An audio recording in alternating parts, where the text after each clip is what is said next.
കരുവന്നൂർ സഹകരണ ബാങ്ക് അധികൃതർക്ക് enforcement directorate ഉദ്യോഗസ്ഥരെയോ അല്ലെങ്കിൽ എൻഫോഴ്സ്മെന്റ് ഡയറക്ടറേറ്റിനെയോ കേന്ദ്ര ഏജൻസികളെയോ ഭയമില്ല എന്ന് ഒരിക്കൽ കൂടി തെളിഞ്ഞിരിക്കുകയാണ്.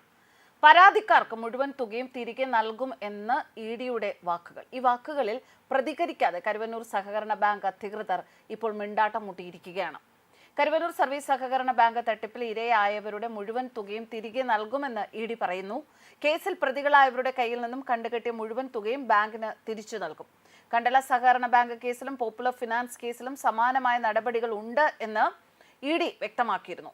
പക്ഷെ പരാതിക്കാർക്ക് പണം മുഴുവനും തിരികെ നൽകുമെന്ന് പറഞ്ഞിട്ടും ബാങ്കിന്റെ ഭാഗത്തു നിന്നും ഇതുവരെ പ്രതികരണം ഉണ്ടായിട്ടില്ല എന്നാണ് ഇഡി ഉദ്യോഗസ്ഥർ കൊച്ചിയിൽ നടത്തിയ വാർത്താ സമ്മേളനത്തിൽ പറയുന്നത്. കോടതിയുടെ മേൽനോട്ടത്തിൽ ബാങ്ക് വഴിയാകും പണം തിരികെ നൽകുക എന്നാണ് ഇഡി പറഞ്ഞിരുന്നത്. പണം നഷ്ടപ്പെട്ടവർക്ക് ബാങ്കിനെ സമീപിക്കാമെന്നും ഇഡി വ്യക്തമാക്കിയിരുന്നു. കണ്ടുകെട്ടിയ വസ്തുക്കൾ ബാങ്കിന് ലേലം ചെയ്യാം, നിക്ഷേപകർക്ക് പണം നഷ്ടമാകില്ല എന്നും തിരികെ ലഭിക്കുമെന്നും പ്രധാനമന്ത്രി നരേന്ദ്രമോദി നേരത്തെ പറഞ്ഞതാണ്. എന്നാൽ പരാതിക്കാർക്ക് പണം തിരികെ നൽകാമെന്ന് ഇഡി പറഞ്ഞിട്ടും 3 മാസമായിട്ടും ബാങ്ക് പ്രതികരിച്ചിട്ടില്ല. കാരക്കോണം മെഡിക്കൽ കോളേജ് തട്ടിപ്പിൽ ഇരയായവരുടെ പണം തിരികെ നൽകി ഇഡി പുതിയ നടപടിക്ക് തുടക്കം കുറിക്കുകയും ചെയ്തു.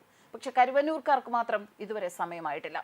കേരളം കണ്ട ഏറ്റവും വലിയ ബാങ്ക് കൊള്ളയായി വിലയിരുത്തപ്പെടുന്ന കരുവന്നൂർ സഹകരണ ബാങ്ക് തട്ടിപ്പ്. ഇതിൽ 312 കോടി രൂപയുടെ ക്രമക്കേടാണ് നടന്നത്. എന്നാൽ ബാങ്ക് കുംഭകോണത്തിൽ 104 കോടിയുടെ തട്ടിപ്പ് മാത്രമാണ് നടന്നത് എന്നാണ് അന്ന് CPM വാദിച്ചത്. അപേക്ഷിക്കാത്തവരുടെ പേരിൽ ലോൺ നിക്ഷേപങ്ങൾ തിരികെ നൽകാതെ വെച്ചു. വലിയൊരു കുംഭകോണത്തിനാണ് ബാങ്കിനെ മറയാക്കി CPM പ്രവർത്തകർ നേതൃത്വം നൽകിയത്. കേരളം കണ്ട ഏറ്റവും വലിയ ബാങ്ക് കൊള്ളയാണ് കരുവന്നൂർ സഹകരണ ബാങ്ക് തട്ടിപ്പ്. 4 പതിറ്റാണ്ടായി CPM നേതൃത്വത്തിലുള്ള ഭരണസമിതിയാണ് കരുവന്നൂർ ബാങ്ക് ഭരിക്കുന്നത്. 2005 മുതൽ തുടങ്ങിയ അഴിമതി അത് ശരിവെച്ച് നിരവധി അന്വേഷണ റിപ്പോർട്ടുകൾ പുറത്തു വന്നുവെങ്കിലും കുറ്റക്കാർ പാർട്ടിക്കാരായതുകൊണ്ട് തന്നെ സർക്കാർ അവരെ സംരക്ഷിച്ചു.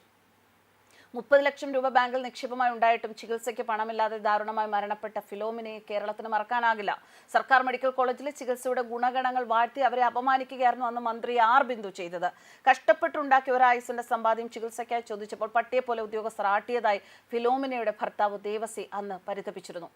കേരളത്തിലെ ഏറ്റവും വലിയ രണ്ടാമത്തെ സൊസൈറ്റി എന്ന പേരിൽ പ്രചാരണം നടത്തിയാണ് CPM നിയന്ത്രണത്തിലുള്ള കരുവന്നൂർ സഹകരണ ബാങ്ക് പൊതുജനങ്ങളിൽ നിന്നും നിക്ഷേപം സ്വീകരിച്ചത്. ദേവസ്വം ഉൾപ്പെടെ 11,000-ഓളം പേരുടെ നിക്ഷേപമാണ് ബാങ്കിനെ മറയാക്കി CPM നേതാക്കൾ തട്ടിയെടുത്തത്. പെൻഷൻ പണവും കന്നുകാലികളെ വിറ്റ് പണവും മുതൽ മക്കളുടെ വിദ്യാഭ്യാസത്തിനും വിവാഹത്തിനും ഒക്കെ നിക്ഷേപിച്ച പണം വരെയാണ് ഇത്തരത്തിൽ പാർട്ടിക്കാർ കൊണ്ടുപോയത്.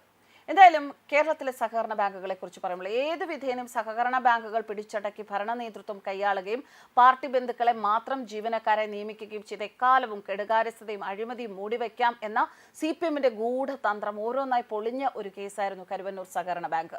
വസ്തുവിന്റെ മൂല്യം നോക്കാതെ പാർട്ടി നേതാക്കൾക്ക് ദശലക്ഷങ്ങൾ വായ്പ നൽകിയതാണ് പല സഹകരണ സംഘ സ്ഥാപനങ്ങളെയും പ്രതിസന്ധിയിലാക്കിയത്. എക്കാലവും ഞങ്ങൾ തന്നെ ഭരിക്കുമെന്ന അമിത വിശ്വാസത്തിൽ വായ്പ ആരും തിരിച്ചടയ്ക്കാറുമില്ല. ഇടതുപക്ഷത്തിന് സംസ്ഥാന ഭരണത്തിൽ 2ാം ലഭിച്ചതോടെ അവരുടെ ആത്മവിശ്വാസം കൂടുകയും ചെയ്തു. സഹകരണ വകുപ്പ് CPM തന്നെ കൈയാളുന്നതും ഇത്തരക്കാർക്ക് സംരക്ഷണ കവചം തീർക്കാൻ തന്നെയാണ്. കട്ടപ്പന റൂറൽ ഡെവലപ്മെന്റ് കോപ്പറേറ്റീവ് സൊസൈറ്റിയിൽ നിക്ഷേപിച്ച പണം തിരികെ ലഭിക്കാത്തതിനാൽ വ്യാപാരിയായ സാബു തോമസ് ഏതാനും മാസങ്ങൾക്ക് മുൻപാണ് ജീവനൊടുക്കിയത്. അതോടെ CPM ഭരിക്കുന്ന ആ സഹകരണ സ്ഥാപനത്തിന്റെ ക്രമക്കേടുകളും പുറത്തു വന്നു. 2023 ഓഡിറ്റ് പ്രകാരം 4.38 കോടി രൂപയുടെ നഷ്ടത്തിലാണ് സൊസൈറ്റി പ്രവർത്തിക്കുന്നത്. അംഗത്വം പോലും നൽകാതെ വായ്പ അനുവദിച്ചതായുള്ള വിവരവും പുറത്തു വന്നു. 5 ലക്ഷം രൂപ മാത്രം വായ്പ അനുവദിക്കാൻ അനുമതിയുള്ള സൊസൈറ്റി 10 ലക്ഷം രൂപയ്ക്ക് മുകളിൽ പലർക്കും വായ്പ നൽകിയിട്ടുണ്ട്. അനുമതിയില്ലാതെ 2 ശാഖകൾ ആരംഭിക്കുകയും പാർട്ടി ബന്ധുക്കളെ നിയമിക്കുകയും ഒക്കെ ചെയ്തത് പ്രതിസന്ധിക്ക് കാഠിന്യം കൂട്ടുകയായിരുന്നു. ആ സാഹചര്യത്തിലാണ് അവിടെയൊക്കെ നിക്ഷേപകർക്ക് പണം തിരിച്ചു കൊടുക്കാൻ കഴിയാതെ പോയി. ഇപ്പോഴും ഒരുപാട് പ്രശ്നങ്ങൾ സഹകരണ ബാങ്ക് കൊള്ള എന്നുള്ള പേരിൽ വന്ന ഒരുപാട് പ്രശ്നങ്ങൾ പരിഹരിക്കപ്പെടാതെ അങ്ങനെ തന്നെ പോവുകയാണ്. ആ അവസരത്തിലാണ് ഇഡിയിൽ നിന്ന് ഇങ്ങനൊരു ഉറപ്പ് ലഭിച്ചിട്ടും കരുവന്നൂർ ബാങ്കിലെ നിക്ഷേപകരെ അവഗണിച്ച് കരുവന്നൂർ ബാങ്ക് അധികൃതർ ഇപ്പോഴും തുടരുന്നത്. എന്താണ് സംഭവം എന്നറിയില്ല. കരുവന്നൂർ ബാങ്ക് ഇനി ഏത് കാലത്തും ഇവിടെ CPM തന്നെ ഭരിക്കുമെന്നുള്ള ആ ഒരു ധാർഷ്ട്യത്തിൽ, ആ ഒരു ഹുങ്കിൽ ഇങ്ങനെയൊക്കെ കാണിക്കാം എന്നുള്ള ധാരണയിൽ മുന്നോട്ട് പോവുകയാണോ എന്നതാണ് ഇപ്പോൾ സമൂഹത്തിൽ പലരും ഇത്തരം ബാങ്ക് കൊള്ളയ്ക്ക് വിധേയരായ പല സാധാരണക്കാരായ ജനങ്ങളും ചോദിക്കുന്നത് ആശങ്കയോടെ. ന്യൂസ് ഡെസ്ക് കർമ്മ ന്യൂസ്.